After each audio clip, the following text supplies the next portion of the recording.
მოხდა თავისუფლების მოედნამდე მოსახლეობა კოლონებით მივიდა. მსვლელობები მოეწყო ეროვნული სტადიონიდან, ვაკის პარკიდან, ავლაბრის მეტროდან და სპორტის სასახლიდან.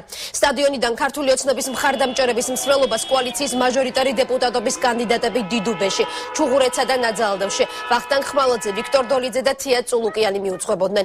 10,000-ობით მხარდამჭერი ქართული ოცნების დროშებითა და ბანერებით გმირთა მოედნის გავლით თავისუფლების მოედანზე კოალიციის მხარდამჭერებს შეუერთდა. მოსახლეობის დღევანდელმა მხარდაჭერამ ცხადყო, რომ კოალიცია 1 ოქტომბერს არჩევნებში დიდი უპირატესობით გაიმარჯვებს. ასეთი განცხადებები კეთდებოდა დღეს ქართული ოცნების წევრების მხრიდან.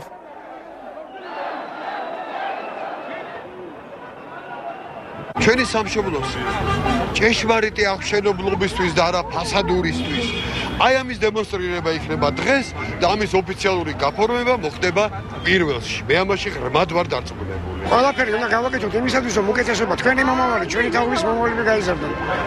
არ შეიძლება ასე ცხოვრება. ყველა საკის ადამიანი დღეს გამოსულა იმდენად გუჯარა, რომ თან უფლისწინებები გვაქვს პირველ რიგში. და დარწმუნებული ყველაფერი იქნება იმაზე კარგად, ვიდრე ყოველს წარმოუდგენია. ის პოზიტივი, ის მუხტი, ის სიყვარული და სიკეთე, რომელიც ჩქეფ დღეს ჩვენი თბილისის ქუჩებში და არა მხოლოდ ქუთაისში, სხვა ქალაქებში.